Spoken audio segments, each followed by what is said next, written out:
Chapter 7 Captain Cook Builds a Nest.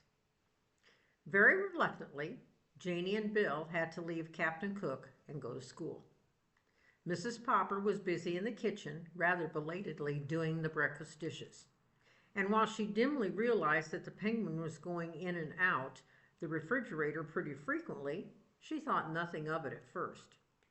Meanwhile, Mr. Popper had abandoned his telephoning and was now busy shaving and making himself neat in honor of being the owner of such a splendid bird as Captain Cook.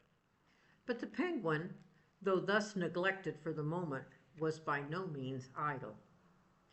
With the unusual excitement and having to go to market earlier than usual, Mrs. Popper had not yet got around to straightening the house. She was an excellent housekeeper. Still, with two children like Janie and Bill, and a husband with such untidy ways, there is no denying the fact that she had to pick up the place rather frequently. Captain Cook was now attending to the picking up. Into the corners of every room he prowled and poked and pecked with busy thoroughness. Into every closet he stared with his white circled eyes.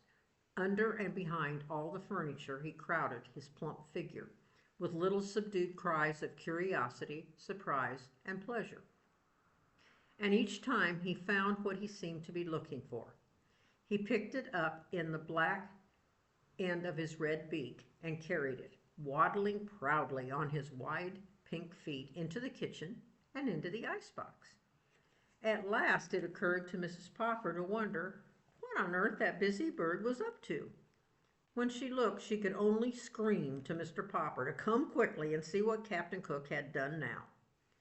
Mr. Popper himself, looking rather remarkable, as Mrs. Popper noticed later, joined her in staring with astonishment into the refrigerator. Captain Cook came up, too, and helped them look. "Ork, ork," he said with triumph. Mrs. Popper laughed, and Mr. Popper gasped as they saw the results of Captain Cook's trips through the house.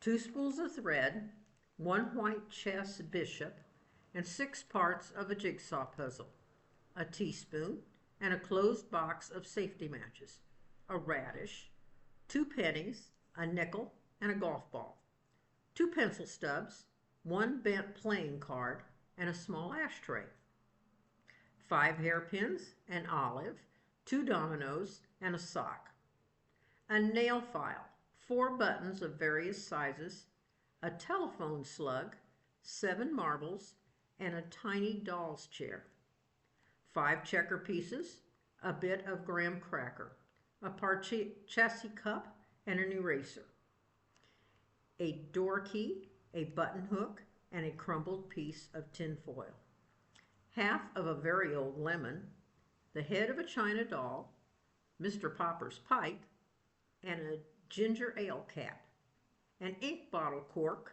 2 screws, and a belt buckle, 6 beads from a child's necklace, 5 building blocks, a darning egg, a bone, a small harmonica, and a partly consumed lollipop, 2 toothpaste lids, and a small red notebook.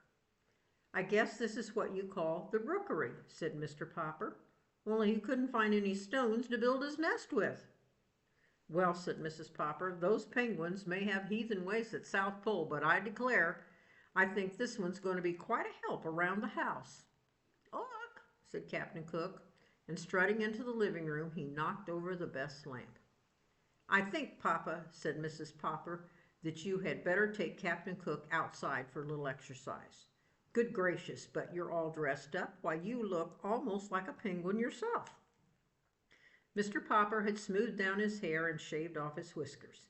Never again would Mrs. Popper have to reproach him for looking as wild as a lion. He had put on a white shirt with a white tie and white flannel trousers, and a pair of bright tan oxblood shoes. He had got out of the cedar chest his old black evening tailcoat that he had been married in, and brushed it carefully and put it on too. He did indeed look a little like a penguin. He turned and strutted like one now for Mrs. Popper.